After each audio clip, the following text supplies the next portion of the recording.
everybody. My name is Ash, the comic artist of Dragon Riders Dance, and today I'm interviewing Steve Conley. He's a fantastic artist. He has a comic called The Middle Age, and funny thing is that we actually met over a webcomic Facebook group.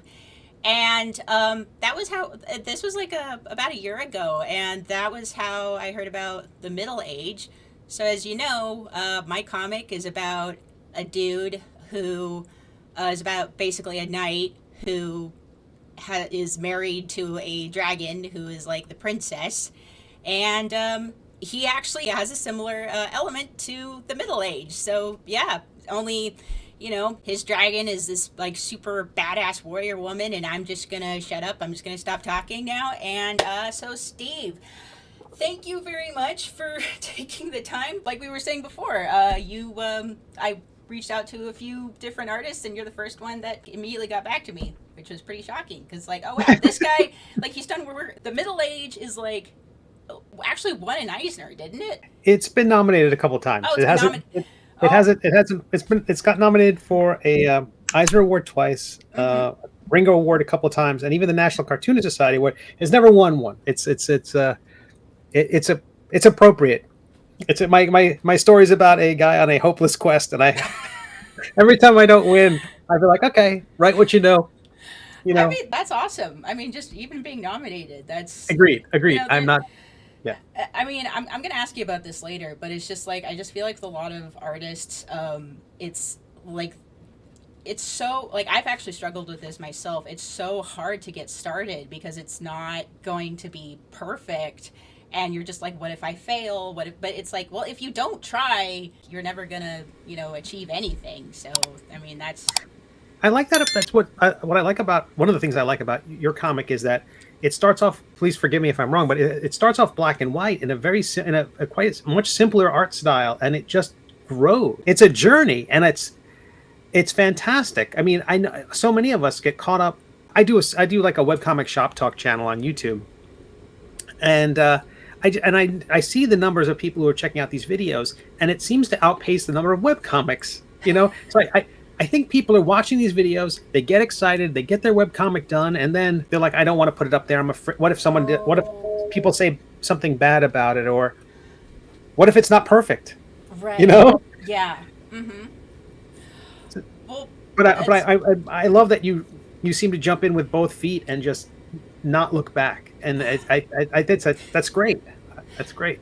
dude, wow, I'm sorry for not showing my face now. That means a lot. Thank you so much for saying that. I was even watching your video, like how to start like the perfect like first, like Right. and you were even saying that you were going back and saying when you were starting the Middle Age, like what you did, thing that you did right, and you actually had a story. Like I was immediately hooked in.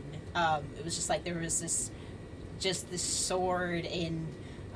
Forgive me, it's been like about a year since I read the beginning, but it was like a sword and a dragon in a dragon corpse, and he like came out and he like pulled it out, and now he's technically like undead. Like if he lets go of the sword, he's dead, and that's kind of like okay, well is that going to happen? Is he gonna like let go of the sword at some point, and is his wife gonna have to come in? I'm just thinking, like I'm speculating, I'm thinking, and that's um so it's really cool to see that video and you actually got to look back on what you learned. How did you come up with the Middle Age? It was circuitous. It was. I've done webcomics for a while.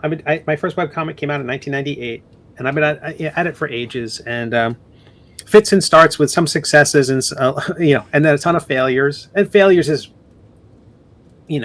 very subjective, and successes is very subjective.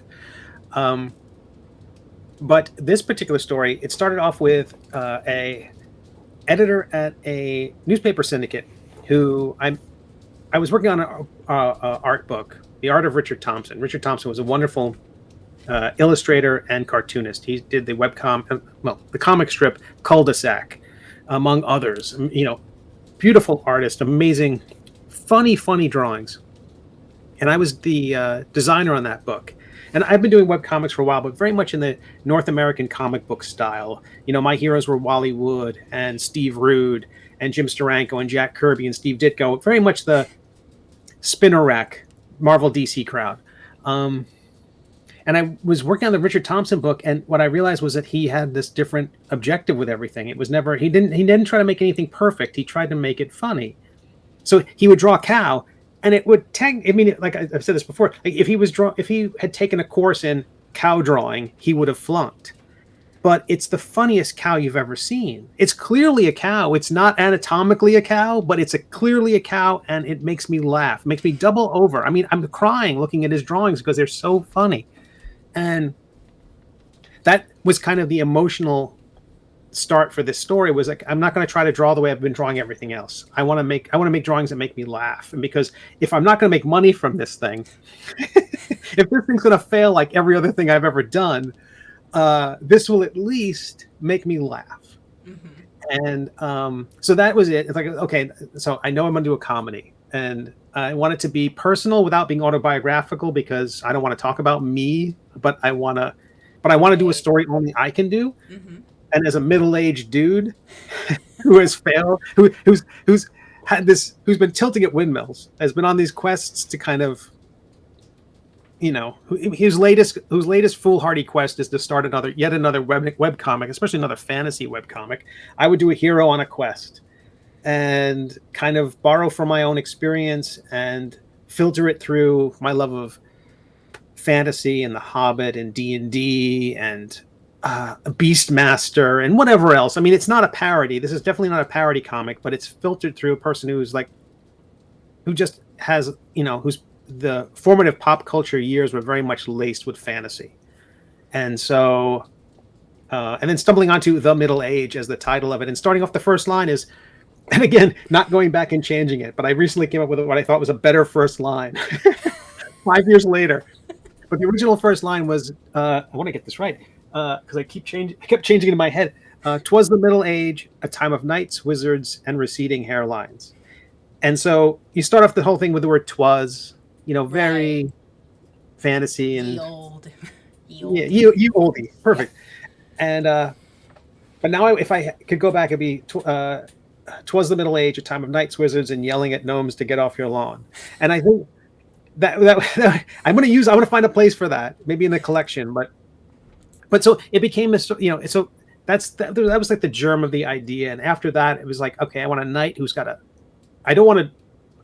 if I was going to do this as a comic strip, and my comic is basically a Calvin and Hobbes comic strip cut in half and stacked on top of each other. Mm-hmm.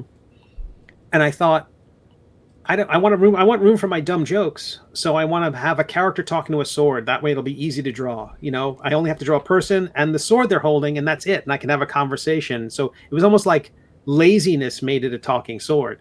And so much of the story has been like I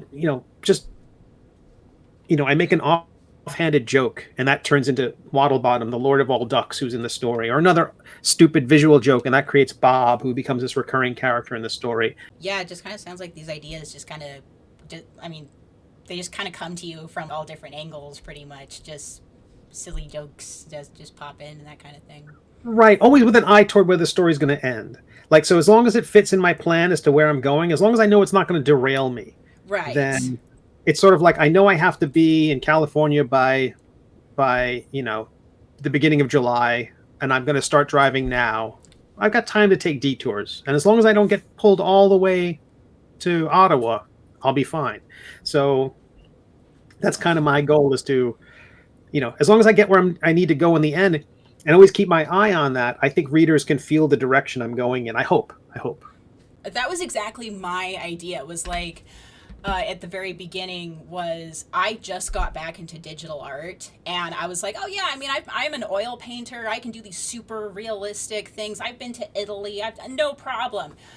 And then I picked up the tablet, and then everything was going wrong. It was like I suddenly forgot how to do art, and it was actually for a number of reasons. And part of it was because I was using Paint Shop Pro, and my computer was lagging a lot. That was one thing. I was really struggling at the beginning, so it was just like, well, I want to make this webcomic, so and it's not going to look nice, so it's got to end with a punchline. It's got to at least have a punchline. So I actually went for funny, because the art was not going to look good, But so I mean that's just kind of funny that you mentioned that. 'Cause like yeah, that was my strategy too. End it with a punchline. But That's great. but what I was gonna say is though is like so you're saying that that was your strategy. Your the art wasn't going to be super like artistic and gorgeous. You were going for funny, but I don't know. I think it's great. Like Well, thank you. I actually I It was had a different. I'm sorry. I was gonna say I actually I watched one of your videos for digital art tips. That was actually super helpful because yeah, I mean digital is a completely different medium from oil, which is what I was transitioning from. Yeah, there's a. I mean, I have put in my 10,000 hours, so I kind of I know what I'm doing when it comes to my little comic. I wouldn't know how to tell anybody else what to do, Mm-hmm. but and so much of what it looks like is part of just stuff I've stumbled on along the way. So it kind of this. It's always this kind of like hodgepodge of I really like how this reflected light looks, and so now it's everywhere. Or I really like how this little highlight looks, so now it's on everything. And Right. it's that kind of. Just things that you kind of learn and pick up as you go along. Right. So it's going to be, so my style is, for most people, it's a composite of all these little bits that you pick up along the way. I still try to make the thing pretty and I still try to make the thing to me immersive in a way, but not so rigid. I was trying to be somebody else or I was trying to draw like somebody else. And that literally was the goal when I would sit down to a piece of paper. It's like in my head, I knew what a perfect comic page looked like, and I knew what a perfect drawing of a superhero looked like, or something like that, or a heroine looked like. And here I am trying to draw that ideal to that ideal as my North Star. And once it changed into this is really stupid, and I'm loving what I'm drawing because it's making me giggle. Mm-hmm. It's a different thing and really personal, and I don't know, it changed how I do things, and I think it gave it more life because I was having more fun. That's good. So, who are your top three inspirations? Your top three favorite artists? Like, who did you want to be? Oh man, they're all who do I want to be? Who Or did you? I Big old did. Oh You want to yeah, I be? mean, You want to I be think you? but yeah, I did have that. That really was probably the thing that made me grow the most, was no longer trying to be anybody else.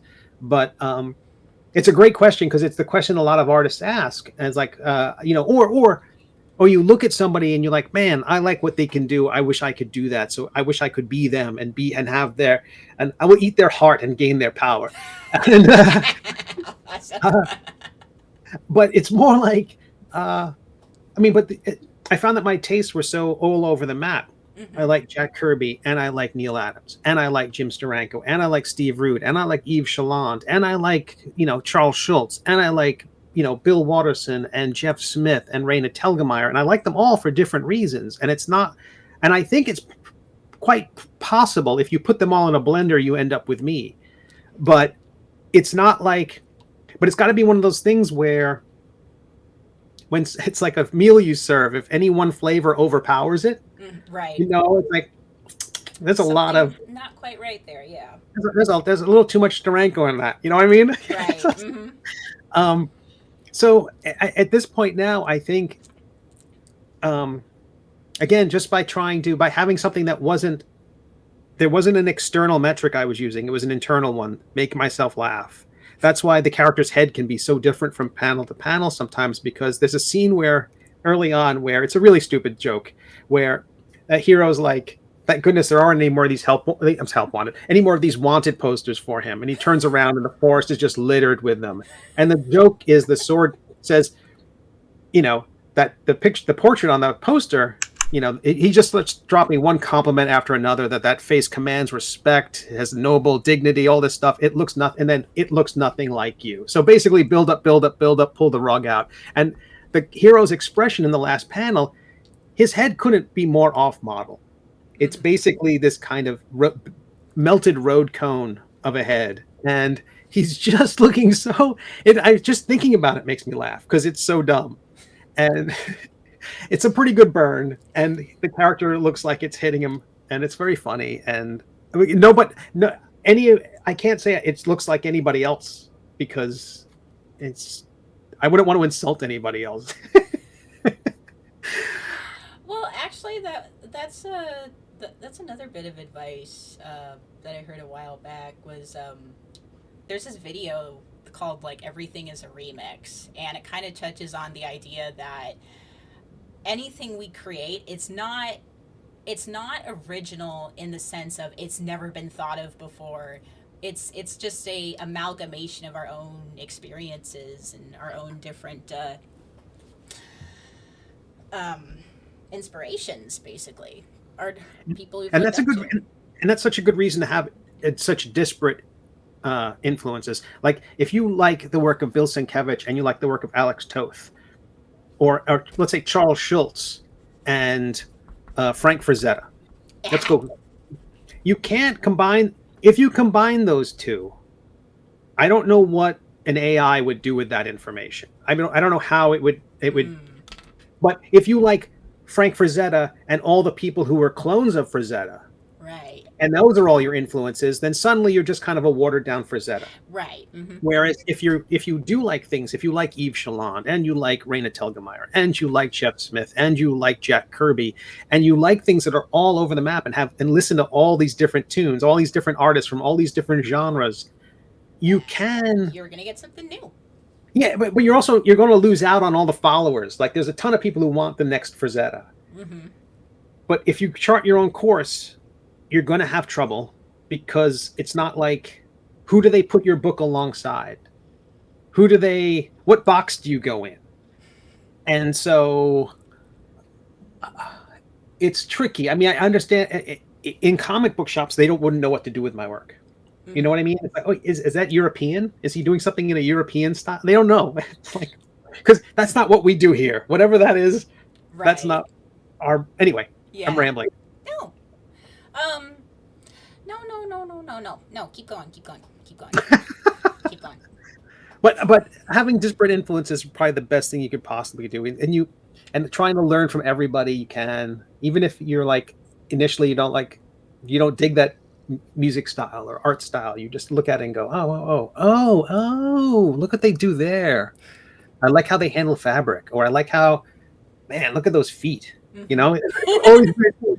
It's all these weird things as artists. We're like, oh, check out that line or that effect. Yeah. You know, Yeah. No. Yeah. No. I kind of freaked out when you said Frank Frazetta because I'm obsessed with Frank Frazetta, to be honest. Like it's he's just, great. and here's the thing. It's like, and the thing about, and also, it's trying to find what specifically. Why does that artist draw you? It's not everything. It's not. It's very specific things. Like Frank Frazetta, it's the way he does movement. Like all of his, like nobody stands around, and just looks pretty. But that's Boris Vallejo. He does that expertly, but that's Sure. not Frank Frazetta. He does these beautiful characters in like very dynamic action, and that's what I like, and that's what I try to bring into my own work. So it Presented as black and white drawings for the Lord of the Rings. If you've seen those black and white line work drawings for Lord of the Rings are just off the charts. Great. I mean, his paintings are beautiful. His drawings are great. But if you get a chance, take a look at those. If you haven't, they're fantastic. he I didn't wow I didn't know he did I didn't I don't know if he did it for a portfolio, or a special edition of something, but you I'm can looking find that them up right now. online. The Golem's not the, you know, Oh, yeah, yeah, yeah. but there's like a scene of them walking across like a tree limb, and it's just staggering. I was actually thinking the other day about Jane Austen. She wrote these amazing books that still hold up to this day. She never got married. Like a woman back then, like you were expected, you were expected to get married. She had a character named Charlotte freaking out because she was turning 27, so she, married Mr. Collins, um and it you kind of, especially when you read Persuasion. Sorry, I'm like going into like classical, I don't know how Oh, familiar you that's are with great. their work, but it was just something I've been thinking about a lot. But basically, when you read Persuasion, you kind of get that feeling that Jane Austen was really feeling like she was missing out on that life, like having a husband, having children, and that kind of thing, and all the joys that would come with that. But if she did have that, we probably wouldn't have had these amazing books. So, and I'm all for, like, if you want to be a housewife, if your motivation is to get married and have children, that is a very beautiful thing. But for those who can't, or it just doesn't happen, maybe there's a reason for that. Like, maybe your legacy is supposed to be something else. But I definitely enjoy your comics. I enjoy and it. I really do, like I said, I've been following it. I want to know what happens. I want to know like what happens to Quim's wife? What happens to the drag? Like, she's why are you doing this, man? I'm just sitting here like waiting to know what happens next. Oh, okay, well, you said off the record. Okay, I'll tell you. No, I won't. No, don't tell me. I got in trouble at a convention once where a fellow cartoonist came up, and she was saying, we were talking shop for a minute, and talking about the Middle Age, and I blurted out something which I'm sure has come to pass already in the story, but I was like, okay, right around the corner, this is going to happen, and she just looked crestfallen, like, what? Why did you tell? Why did you tell? You just hit me with a spoiler, you jerk. But she didn't say that, but that was the look on her face, and I'm like, okay, never again, right. Never again. Yeah. Because I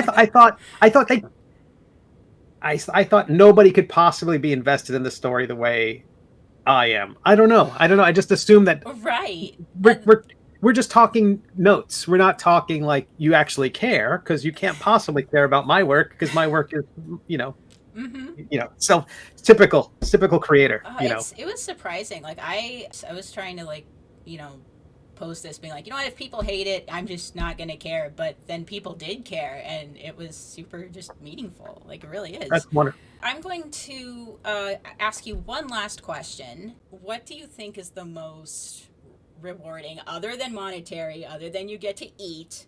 What's the most rewarding part of being an artist, doing what you do?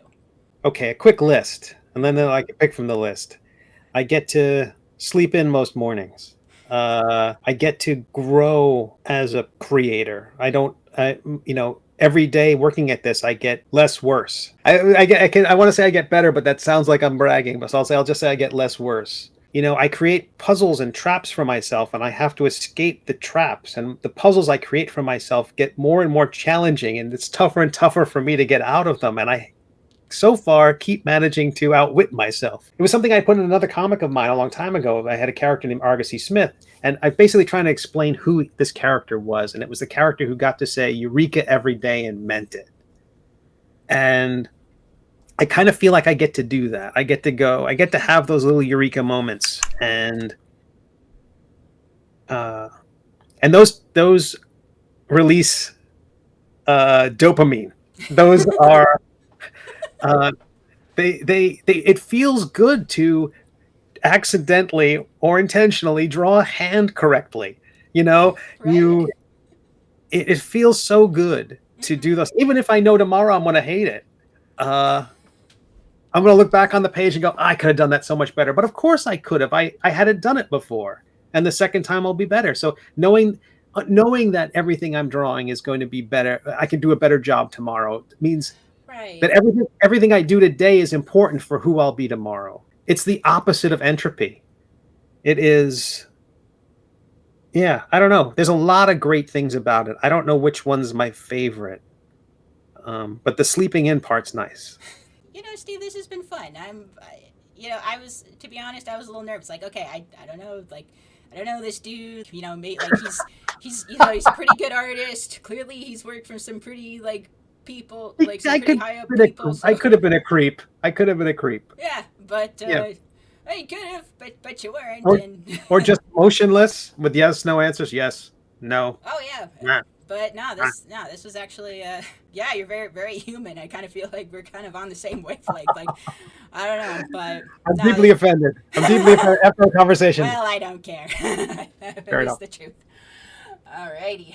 Well, I'm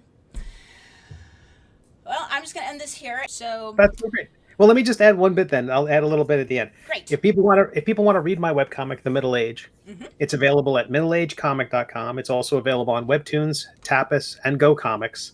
And I have a Patreon at patreon.com/Steve Conley. and I have an upcoming Kickstarter where I will be making little D&D minis of my characters, which I've been sculpting. Oh, look at them. Look at, So, yeah.